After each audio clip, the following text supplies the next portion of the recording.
ಭ್ರೂಣಚೀಲದ ಒಳಗಡೆ ಹಾಕ್ಬೇಕಾದ್ರೆ ತುಂಬಾ ಪೇನ್ ಆಗುತ್ತೆ. ಇಂಜೆಕ್ಷನ್ ಒಂದು ಪೇನ್ ಆಗುತ್ತೆ ಬಿಟ್ರೆ ಬೇರೆ ಯಾವುದೇ ರೀತಿ ಪೇನ್ ಇಲ್ಲ. ಎಂಬ್ರಿಯೋ ಟ್ರಾನ್ಸ್ಫರ್ ನಾವು ಮಾಡ್ತಿರ್ಬೇಕಾದ್ರೂ ಅನಸ್ತಿಷನು ಬೇಕಾಗೋದಿಲ್ಲ. ಅದಕ್ಕೆ ಎಷ್ಟು ದಿನದವರೆಗೆ ತಗೋಬೇಕಾಗುತ್ತೆ? ಡಿಪೆಂಡ್ಸ್ ಬಾಡಿ ರೆಸ್ಪಾನ್ಸ್ ಹೆಂಗಿರುತ್ತೆ ಅಂತ. ಆಲ್ಮೋಸ್ಟ್ ಒಂದು 10 to ಟ್ಯೂಬಲ್ ಆಗ್ತಾ ಇರೋ ಕೆಲಸನ ನಾವು ಹೊರಗಡೆ ಲ್ಯಾಬ್ ಅಲ್ಲಿ ಮಾಡ್ತಾ ಇದೀವಿ ಅಂತಂದ್ರೆ ಅವಾಗ ಸಕ್ಸಸ್ ರೇಟ್ಸ್ ಜಾಸ್ತಿ ಆಗುತ್ತೆ. ತುಂಬಾ ಜನ ಕನ್ಫ್ಯೂಸ್ ಮಾಡ್ಕೋತಾರೆ IVF ಮತ್ತೆ ಸರೋಗಸಿ. ಊಂಬನ್ನೇ ಬಾಡಿಗೆ ತಗೊಳ್ಳೋ ಅಂತದ್ದು ಸರೋಗೆಸಿ. IVF ನಿಂದ ಹೆರಿಗೆ ಸಮಯದಲ್ಲಿ ಏನಾದ್ರು ಪ್ರಾಬ್ಲಮ್ಸ್ ಆಗುತ್ತೆ? ಅದೇ ಪ್ರೆಗ್ನೆನ್ಸಿಯಲ್ಲಿ ಮಿಸ್ಕ್ಯಾರೇಜ್ ಆಗೋ ಪಾಸಿಬಿಲಿಟೀಸ್ ಎಷ್ಟಿರುತ್ತೆ ಸೇಮ್ ಅಷ್ಟೇ IVF ಅಲ್ಲೂ ಇರುತ್ತೆ. What about miscarriage? ಭ್ರೂಣನ ಟೆಸ್ಟಿಂಗ್ ಮಾಡ್ತೀವಿ. ಮತ್ತೆ ಥ್ರೂ IVF ಹೋಗ್ಬೋದಾ? No problem. ಭಯ ಬೀಳೋ ನೆಸೆಸರಿನೂ ಇಲ್ಲ, ಪೇನೂ ಇಲ್ಲ, ಬೆಡ್ ರೆಸ್ಟು ಬೇಕಿಲ್ಲ.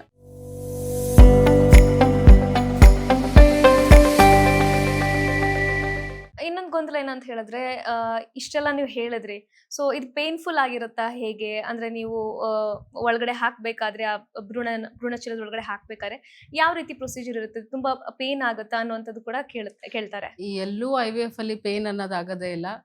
ಒಂದೇ ಒಂದು ಪ್ರೊಸೀಜರ್ ಅಂಡರ್ ಅನಸ್ತಿಷಿಯಾ ನಾವು ಮಾಡೋದು, ಅದು ಎಗ್ ಪಿಕಪ್. ಅದು ಅನಸ್ತಿಷಿಯಾ ಕೊಟ್ಟು ಮಾಡ್ತೇವೆ, ಅದಕ್ಕೋಸ್ಕರ ಅವ್ರಿಗೆ ಪೇನು ಅದು ಗೊತ್ತೂ ಆಗೋದಿಲ್ಲ. ಅವ್ರನ್ನ ಫುಲ್ ನಿದ್ದೆ ಬೆರೆಸ್ಬಿಟ್ಟು ಆಮೇಲೆ ನಾವು ಮಾಡೋಂಥ procedure.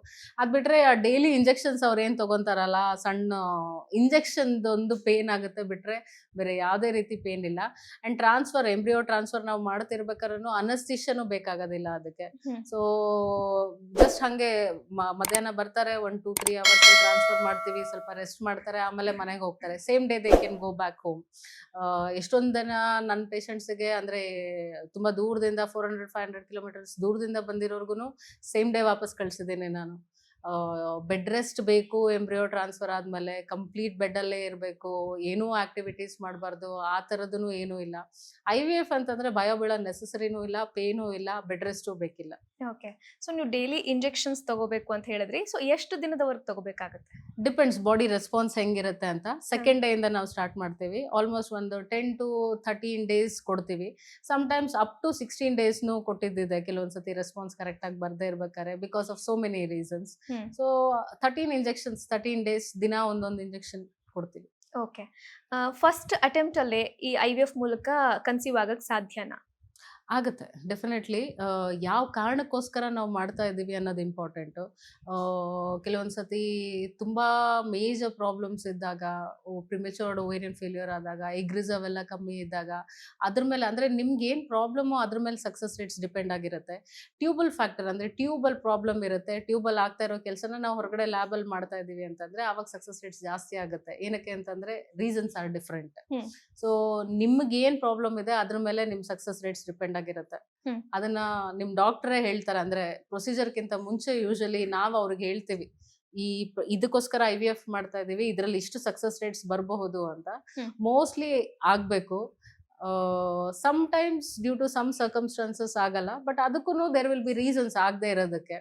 So we find out the reason and try to answer. Okay, ಈಗ ಸಾಕಷ್ಟು ಜನ ಸೆಲೆಬ್ರಿಟೀಸು ಸರೋಗೆಸಿ ಅಥವಾ ಬಾಡಿಗೆ ತಾಯ್ತನದ ಮೂಲಕ ಮಗುವನ್ನ ಪಡ್ಕೋತಾರೆ. ತುಂಬಾ ಜನ ಕನ್ಫ್ಯೂಸ್ ಮಾಡ್ಕೋತಾರೆ IVF ಮತ್ತೆ ಸರೋಗೆಸಿ ಮಧ್ಯೆ. So being a fertility specialist, ಅದನ್ನ ನೀವು ಡಿಫ್ರೆನ್ಶಿಯೇಟ್ ಮಾಡೋದಾದ್ರೆ? ಸರೋಗೆಸಿ ಅನ್ನೋದು ಈಗ ಬಾಡಿಗೆ ಯೂಟ್ರಸ್, ಊಂಬನ್ನೇ ಬಾಡಿಗೆ ತಗೊಳ್ಳೋ ಅಂಥದ್ದು ಸರೋಗೆಸಿ. IVF ಅನ್ನೋದು ಅದರಲ್ಲಿ ಅವ್ರದೇ ಯೂಟ್ರಸ್ನ ಯೂಸ್ ಮಾಡಿಕೊಂಡು ಮಾಡುವಂಥದ್ದು. ಸರೋಗೆಸಿಗೆ different rules, set of rules and regulations ಆಗಿದ್ದಾರೆ ಇಂಡಿಯಾ ಅಲ್ಲಿ. ಅದಕ್ಕೆ ಬೇರೆ ರೂಲ್ಸ್ ಇದೆ, ಅಂದ್ರೆ ಯಾರು ಮಾಡ್ಕೋಬಹುದು ಯಾರಿಲ್ಲ ಅಂತೇಳಿ. It is a hole set of process completely different. IVF ಅನ್ನೋದು ಇದರಲ್ಲಿ ಜಸ್ಟ್ ಕೃತಕ ಗರ್ಭಧಾರಣೆ, ಅಲ್ಲಿ ನಾವು ಭ್ರೂಣ ಮಾಡಿ ಟ್ರಾನ್ಸ್ಫರ್ ಮಾಡಿ ಅವ್ರದೇ ಗರ್ಭಚೀಲದಲ್ಲಿ ಟ್ರಾನ್ಸ್ಫರ್ ಮಾಡ್ತೇವೆ. ಸೊ ಎರಡರಲ್ಲೂ ಏನು ಈ ಎಂಬ್ರಿಯೋನ ಹೊರಗಡೆ ಲ್ಯಾಬ್ ಅಲ್ಲೇ ಡೆವಲಪ್ ಮಾಡುವಂತದ್ದು? ಹೌದು. ಓಕೆ, IVF ನಿಂದ ಹೆರಿಗೆ ಸಮಯದಲ್ಲಿ ಏನಾದ್ರು ಪ್ರಾಬ್ಲಮ್ಸ್ ಆಗುತ್ತಾ? ಲೈಕ್ ಸಿಸೇರಿಯನ್ ಆಗುವಂಥದ್ದು ಅಥವಾ ಮಿಸ್ಕ್ಯಾರೇಜ್ ಆಗುವಂಥದ್ದು, ಈ ರೀತಿಯ ಸಮಸ್ಯೆಗಳೇನಾದ್ರು ಕಾಣಿಸ್ಕೊಳ್ಳುತ್ತಾ? ಎನಿ ಪ್ರೆಗ್ನೆನ್ಸಿ, ಯಾವುದೇ ಪ್ರೆಗ್ನೆನ್ಸಿಯಲ್ಲಿ ಮಿಸ್ಕ್ಯಾರೇಜ್ ಆಗೋ ಪಾಸಿಬಿಲಿಟೀಸ್ ಎಷ್ಟಿರುತ್ತೆ ಸೇಮ್ ಅಷ್ಟೇ IVF ಅಲ್ಲೂ ಇರುತ್ತೆ. ಔಟ್ಕಮ್ಮು IVF ಆಗಿದ್ದಕ್ಕೋಸ್ಕರ ಸಿಸೇರಿಯನ್ ಆಯಿತು ಆ ಥರ ಇರೋದಿಲ್ಲ. ಈಗ ಸಪೋಸ್ ಟ್ವಿನ್ಸ್ ಇದೆ ಅಂದಾಗ, ಸೊ ಸಮ್ಟೈಮ್ಸ್ ಎಲ್ಡರ್ಲಿ ಪ್ರೈಮಿ ಅಂತ ನಾವು ಹೇಳ್ತೀವಿ, ವಯಸ್ಸು ಜಾಸ್ತಿ ಇದ್ದಾಗ, ಈ ಥರ ಎಲ್ಲ ಇದ್ದಾಗ ಸಿಸೇರಿಯನ್ ಆಗೋ ಪಾಸಿಬಿಲಿಟಿ ಜಾಸ್ತಿ ಇರುತ್ತೆ. ಅದು ಬಿಟ್ರೆ IVF ಮಾಡಿರೋದಕ್ಕೋಸ್ಕರ ಸಿಸೇರಿಯನ್ ಆಗೋ ಪಾಸಿಬಿಲಿಟಿ ಇಲ್ಲ ಆ ಥರ. What about miscarriage? Miscarriages rate depends upon the age. ಈಗ ಹೆಂಗೆ ಏಜ್ ಜಾಸ್ತಿ ಆಗ್ತಾ ಹೋಗುತ್ತೆ, ನೀವು ಅವಾಗಲೇ ಹೇಳಿದ್ರಿ 30+ ಅಂಡ್ ಆಲ್ ದಟ್. ಸೊ 30+ ಆದಮೇಲೆ ಅನ್ಯೂಪ್ಲಾಯ್ಡಿ ರೇಟ್ಸ್ ಜಾಸ್ತಿ ಆಗ್ತಾ ಹೋಗುತ್ತೆ. 37 ವರ್ಗು ಅನ್ಎಂಪ್ಲಾಯ್ಡಿ ರೇಟ್ಸ್ ಅದು ಜಾಸ್ತಿ ಇದ್ದೇ ಇರುತ್ತೆ. But after 37 years it drastically drops. ಅಂದರೆ ಎಗ್ ರಿಸರ್ವ್ ಆಗಲಿ, ಆಮೇಲೆ ಅನ್ಎಂಪ್ಲಾಯ್ಡಿ ಅಬ್ನಾರ್ಮಲಿಟಿ ಆಗುವಂಥದ್ದಾಗಲಿ ತುಂಬ ಜಾಸ್ತಿ ಆಗ್ಬಿಡುತ್ತೆ 37 ಇಯರ್ಸ್ ಆದಮೇಲೆ. ಸೊ ನಾವು ಅದಕ್ಕೆ ಏನು ಮಾಡ್ತೀವಿ ಅಂತಂದರೆ, ಯೂಶ್ವಲಿ 37, 38 ಆದಮೇಲೆ ನಾವು ಭ್ರೂಣನ ಟೆಸ್ಟಿಂಗ್ ಮಾಡ್ತೀವಿ. ಹಾಕೋಕ್ಕಿಂತ ಮುಂಚೆನೇ ನಾವು ಆ ಭ್ರೂಣನ ಮಿಸ್ಕ್ಯಾರೇಜ್ ಆಗುವಂಥ ಪಾಸಿಬಿಲಿಟೀಸ್ ಏನಾದ್ರು ಇದೆಯಾ ಕ್ರೋಮೋಸೋಮಲ್ ರಿಲೇಟೆಡ್, ಅದನ್ನ ನಾವು ಮೊದಲೇ ಟೆಸ್ಟ್ ಮಾಡ್ತೀವಿ. ಸೊ ಟೆಸ್ಟ್ ಮಾಡಿರೋದ್ರಿಂದ ನಮಗೆ ಗೊತ್ತಿರುತ್ತೆ ಆ ಭ್ರೂಣಲ್ಲಿ ಏನು ತೊಂದರೆ ಇಲ್ಲ ಅಂದಾಗಲೇ ನಾವು ಅದನ್ನ ಹಾಕಿರ್ತೀವಿ. So miscarriage which is related to chromosomal abnormalities ನಾವು ಮೊದಲೇ ಫೈಂಡ್ ಔಟ್ ಮಾಡ್ತೀವಿ. ಅದು ಬಿಟ್ಟರೆ ಮಿಸ್ಕ್ಯಾರೇಜ್ ನ್ಯಾಚುರಲ್ ಪ್ರೆಗ್ನೆನ್ಸಿಯಲ್ಲಿನೂ ಏನು ಮಿಸ್ಕ್ಯಾರೇಜ್ ಆಗೋ ಪಾಸಿಬಿಲಿಟಿ ಇರುತ್ತೆ, ಅದು ಎಲ್ಲರಿಗೂ ಇರುತ್ತೆ. ಯಾವ ಕನ್ಸೆಪ್ಷನ್ ಮೋಡ್ ಇದ್ರೂ ಇರುತ್ತೆ ಅದು. ಈಗ ಒಂದ್ಸಲ ಮಿಸ್ಕ್ಯಾರೇಜ್ ಆಯ್ತು ಅಂದ್ರೆ ಮತ್ತೆ ಥ್ರೂ IVF ಹೋಗ್ಬೋದಾ, ಅಥವಾ ಅದ್ರಲ್ಲಿ ಏನಾದ್ರು ಅಡೆತಡೆಗಳು ಬರುತ್ತಾ ಅಂತ? ಅಂದ್ರೆ ಫಸ್ಟ್ ಒನ್ನು IVF ಮಾಡ್ದಾಗ್ಲ ಹಾ. First pregnancy Yeah. ಇಲ್ಲ ಮಾಡ್ಕೋಬಹುದು. ಸೊ ಎಷ್ಟ್ ಸಲ ಬೇಕಾದ್ರೂ ಅಟೆಂಪ್ಟ್ ಮಾಡ್ಬೋದು ಹೌದು IVF ಗೆ. ಹೌದು ಹೌದು. So no problem. No problem. Okay. So ಇನ್ನು ನೀವು ಇಂಜೆಕ್ಷನ್ಸ್ ತಗೋತಾ ಇರಬೇಕು, ಸಾಕಷ್ಟು ಪ್ರೊಸೀಜರ್ಗಳು ಇರುತ್ತೆ ಅಂತ ಹೇಳಿದ್ರಿ. So IVF treatment, under treatment ಇರುವವರು ಯಾವ ರೀತಿ ಒಂದು ಡಯಟ್ ಅಥವಾ ಲೈಫ್ ಸ್ಟೈಲ್ನ ಫಾಲೋ ಮಾಡಬೇಕಾಗುತ್ತೆ ಅಂತ? ಅದು ತುಂಬಾ ಇಂಪಾರ್ಟೆಂಟು.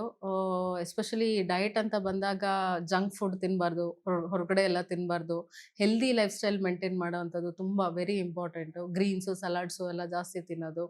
ಲೈಫ್ ಸ್ಟೈಲಲ್ಲಿ ಸೆಡೆಂಟ್ರಿ ಲೈಫ್ ಸ್ಟೈಲ್ ಇರಬಾರ್ದು. ಆಕ್ಟಿವ್ ಆಗಿರಬೇಕು, ಅವರು ಓಡಾಡ್ಕೊಂಡಿರ್ಬೇಕು. ಎಸ್ಪೆಷಲಿ ನಾನು ಟ್ರಾನ್ಸ್ಫರ್ ಆಗಿರೋ ಪೇಷಂಟ್ಸ್, ಎಂಬ್ರಿಯೋ ಟ್ರಾನ್ಸ್ಫರ್ ಆದಮೇಲೆ ಅವರಿಗೆ ವಾಕ್ ಮಾಡ್ತಾ ಇರಿ ಅಂತಾನೆ ನಾವು ಹೇಳ್ತೀವಿ. ಬೆಡ್ ರೆಸ್ಟ್ ಏನು ಬೇಕಾಗಲ್ಲ.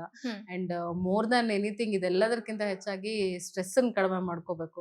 ಎಲ್ಲಿ ತನಕ ಅವ್ರು ಸ್ಟ್ರೆಸ್ಸಲ್ಲಿ ಇರ್ತಾರೆ ಅವಾಗ ನಾವು ಕೊಟ್ಟಿರೋ ಯಾವುದೋ ಹಾರ್ಮೋನ್ಸ್ ಏನು ಅಷ್ಟೊಂದು ಎಫೆಕ್ಟ್ ಆಗಲ್ಲ. ಅವರೆಷ್ಟು ಸ್ಟ್ರೆಸ್ ಫ್ರೀ ಆಗಿ ಪಾಸಿಟಿವ್ ಆಗಿರ್ತಾರೆ ಅಷ್ಟು IVF ಅಲ್ಲಿ ಸಕ್ಸಸ್ ಕಾಣ್ಬೋದು. ಲೇಟೆಸ್ಟ್ ಹಾಗೂ ಇಂಟ್ರೆಸ್ಟಿಂಗ್ ಸುದ್ದಿಗಳಿಗಾಗಿ ಬಾಸ್ ಟಿವಿ ಕನ್ನಡ ಚಾನೆಲ್ನ ಸಬ್ಸ್ಕ್ರೈಬ್ ಮಾಡಿ. ಹಾಗೆಯೇ ಬೆಲ್ ಐಕಾನ್ ಪ್ರೆಸ್ ಮಾಡಿ. ಇದರ ಜೊತೆಗೆ ಫೇಸ್ಬುಕ್, ಇನ್ಸ್ಟಾಗ್ರಾಮ್, ಎಕ್ಸ್ನಲ್ಲೂ ಮಿಸ್ ಮಾಡದೆ ಫಾಲೋ ಮಾಡಿ.